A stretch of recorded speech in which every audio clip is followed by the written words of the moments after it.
Remember when a brand new car cost less than a small house and luxury meant real wood, real leather, and an engine that could pull a small town? The 1970s were a golden age for American automotive excess. Before fuel crises and import competition changed everything, Detroit was building land yachts that cost more than most people made in a year. These weren't just cars, they were rolling statements of success, chrome-covered dreams on wheels that turned heads at every stoplight. Today, we're looking at the 15 most expensive American cars of the 1970s. And trust me, some of these price tags will surprise you. 1. The Lincoln Continental Mark V, the last of the land yachts. In 1979, you could walk into a Lincoln dealership and drive away with a Continental Mark V for just over $12,000. That doesn't sound like much today, but back then it was more than twice the average American's yearly salary. This was Lincoln's answer to Cadillac's Eldorado, and boy, did they go all out. The Mark V stretched over 230 inches long. That's nearly 20 feet of American steel and luxury. Under that endless hood sat a massive 460 cubic inch V8 that got about 8 miles to the gallon if you were lucky. Inside, you'd find crushed velvet seats, fake wood paneling that actually looked pretty convincing, and more buttons than a spaceship. What made the Mark V special was its designer editions. You could get one styled by Bill Blass, Cartier, or even Givenchy, complete with special colors and nameplates. These cars disappeared because the world changed. Gas prices shot up, and suddenly nobody wanted a 2-ton luxury barge that drank fuel like water. 2. Cadillac Eldorado Biarritz, pure American excess. The 1976 Cadillac Eldorado Biarritz was the car you bought when you'd really made it. At nearly $11,000, this convertible was Cadillac's flagship, their crown jewel, their way of saying, we're still the standard of the world. The Biarritz came with everything, power everything actually.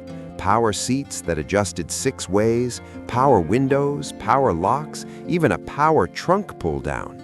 The seats were wrapped in soft leather that smelled like money, and the dashboard looked like it belonged in a luxury yacht. Under that long hood was a 500 cubic inch V8, the last of the truly massive Cadillac engines.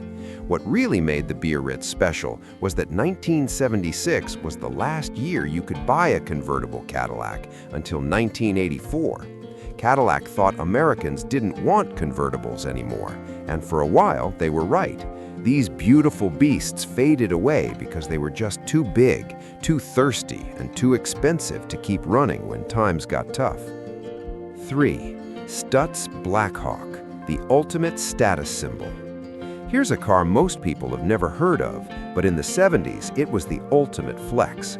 The Stutz Blackhawk cost anywhere from $22,000 to $40,000, more than most houses. Elvis owned one. Frank Sinatra had 2.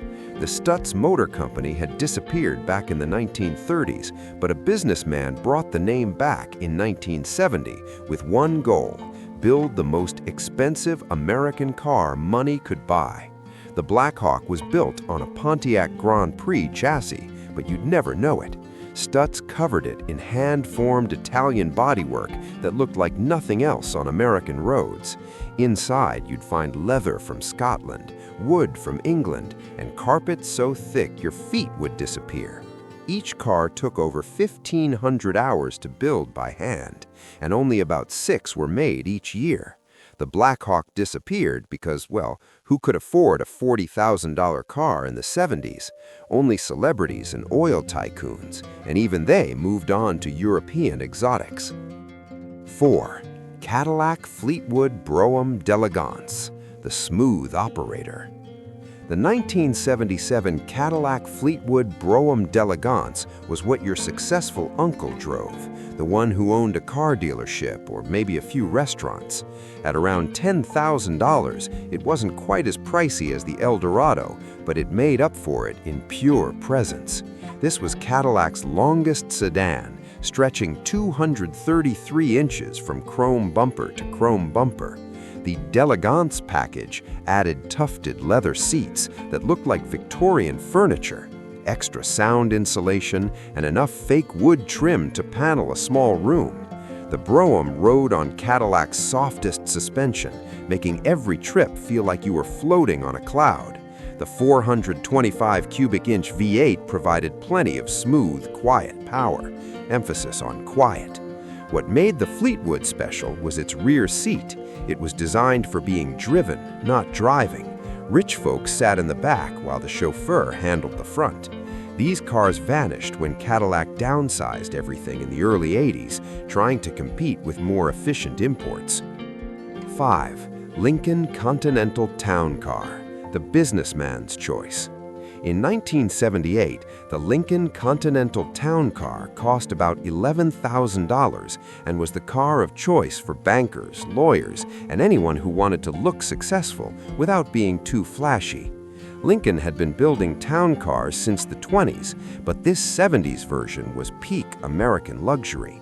The town car came with Lincoln's trademark town car roof, a vinyl-covered top that made it look formal and stately, like it should have a chauffeur. Inside, you'd find button-tufted leather seats, a wood-rimmed steering wheel, and gauges that glowed soft blue at night. The ride was legendarily smooth, thanks to Lincoln's computer-balanced wheels and advanced suspension. Under the hood sat a 460 cubic inch V8 that provided effortless power. You could pass a truck on the highway without even feeling the car downshift. What made the town car special was its understated elegance. It whispered wealth instead of shouting it. These beauties started disappearing when Lincoln realized they could build smaller, more efficient cars that still felt luxurious. 6. Chrysler New Yorker Brougham, the underdog luxury car. While Cadillac and Lincoln battled for luxury supremacy, Chrysler's New Yorker Brougham quietly offered similar luxury for less money. In 1974, you could buy one for about $8,000, still a fortune, but cheaper than the competition. Chrysler was struggling in the 70s, but they poured everything they had into the New Yorker. It came with deeply cushioned seats that felt like your living room sofa, real wood trim, not the fake stuff, and Chrysler's unique torsion quiet ride suspension. The 440 cubic inch V8 was legendary among Mopar fans, not as smooth as a Cadillac, but way more powerful. What made the New Yorker special was that it was the last true full-size Chrysler before the company downsized everything to survive. Inside, you'd find gauges that looked like they came from a yacht, including a real clock that actually kept time. These cars disappeared because Chrysler nearly went bankrupt in the late 70s and had to cut everything that wasn't selling gangbusters. Number 7. Buick Electra 225 Limited, the affordable luxury car, if you can call $7 grand affordable. Buick folks called it the deuce and a quarter because it was 225 inches long, just shy of 19 feet. This was Buick's flagship, their answer to Cadillac's Fleetwood, and it came loaded with features. The limited package added pillow-soft velour seats, extra chrome trim, and wire wheel covers that looked expensive, even though they were just plastic. Under the hood, you'd find Buick's butter-smooth 455 cubic inch V8, known for being one of the quietest engines Detroit ever built. What made the Electra special was its ride quality. Buick engineers somehow made it feel even softer than a Cadillac. Inside, everything was angled toward the driver, and the seats hugged you like a comfortable chair.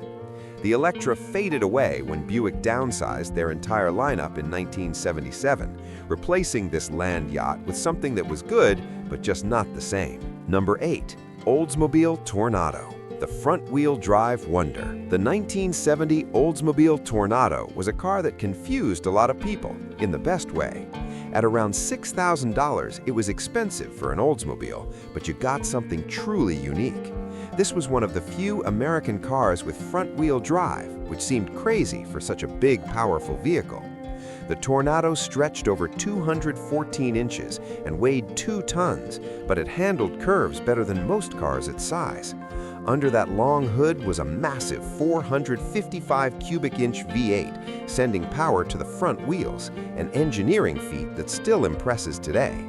Inside, the Tornado felt futuristic with its hidden headlights, drum-style speedometer, and seats that looked like they came from a jet plane. What made it special was its boldness. This was a car that took risks and looked like nothing else. The Tornado disappeared, ironically, because it got too normal. Later versions looked like every other car, and that unique spirit was gone. Number 9. Imperial LeBaron, Chrysler's forgotten flagship. In 1975, the Imperial LeBaron cost about $8,500 and was Chrysler's attempt to beat Cadillac at their own game. For a few years in the 70s, Imperial was its own brand, separate from Chrysler, trying to compete with the luxury leaders. The LeBaron came with everything you could imagine: power seats, power windows, automatic climate control, and even a sure brake system that was supposed to prevent skids. Inside, you'd find loose cushioned seats that looked like furniture from a fancy hotel lobby, real wood trim, and deep pile carpeting. Under the hood was Chrysler's 440 cubic inch V8, the same engine that powered their muscle cars, now tuned for smooth, quiet operation. What made the Imperial special was its uniqueness. It looked different from anything else, with a fake spare tire bulge on the trunk lid and hidden headlights. These cars disappeared because Imperial just couldn't compete with Cadillac's reputation, and Chrysler finally gave up trying in 1975. Number 10. Pontiac Grand Prix SJ, the sporty luxury car. The 1973 Pontiac Grand Prix SJ cost about $5,000, making it the bargain on this list, though $5,000 was still serious money back then. Pontiac positioned the Grand Prix as a personal luxury car, something sporty yet comfortable, fast yet refined. The SJ package added rally gauges, bucket seats, and a powerful 455 cubic inch V8 that made this Pontiac feel more muscle car than luxury cruiser. What made the Grand Prix special was its styling. That long hood, short deck design made it look like it was moving even when parked. Inside, you'd find Pontiac's trademark dashboard with gauges that wrapped around the driver, making you feel like a pilot. The seats were firm, not soft like a Cadillac, because this car was meant to be driven, not floated in. The Grand Prix changed in 1977 when Pontiac downsized it, and while the new version sold well, it lost that special something that made the big one so memorable. Number 11. Mercury Marquis Brougham, Ford's luxury secret. The 1978 Mercury Marquis Brougham cost around $7,000 and was Ford's way of competing with Cadillac without using the Lincoln name. Mercury was supposed to be the near-luxury brand, nicer than Ford but cheaper than Lincoln.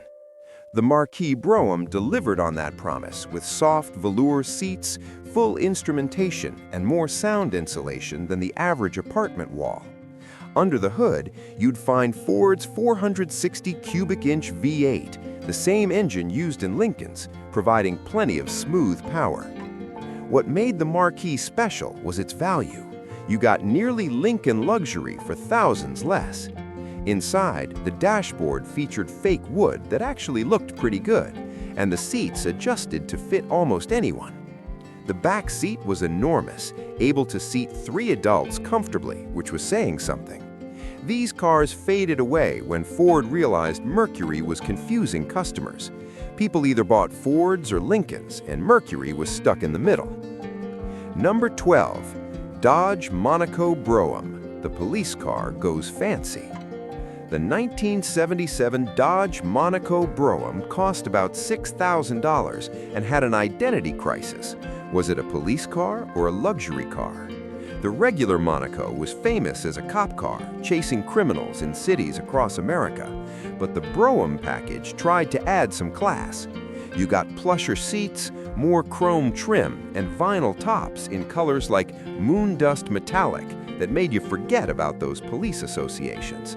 Under the hood, you'd find Ford's 460 cubic inch V8, the same engine used in Lincoln's, providing plenty of smooth power. What made the Monaco Brougham special was its split personality. It rode like a luxury car, but still had that tough Dodge engineering underneath.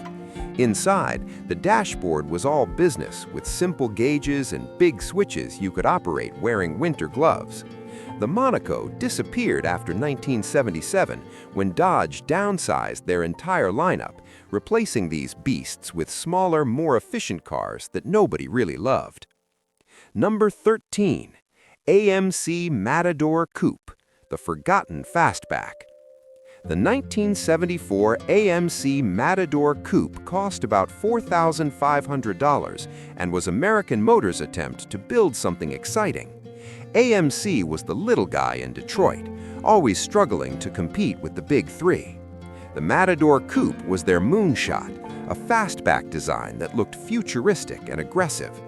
While not as expensive as a Cadillac, it was pricey for AMC, and they loaded it with options to justify the cost.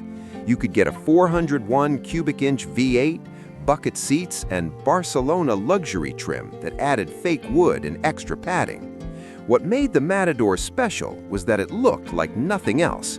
Some people loved it, others thought it was ugly, but nobody ignored it.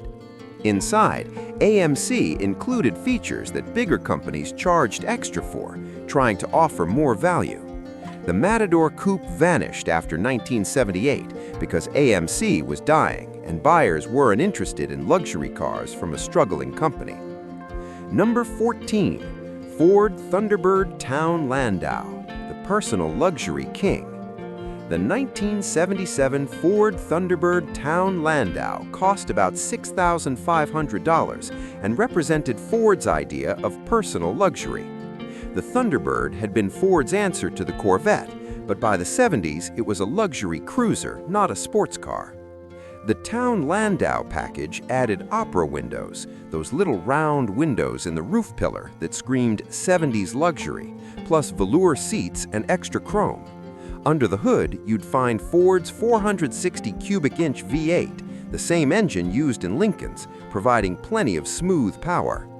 What made the Thunderbird special was its balance. It was big but not huge, luxurious but not stuffy, comfortable but still fun to drive.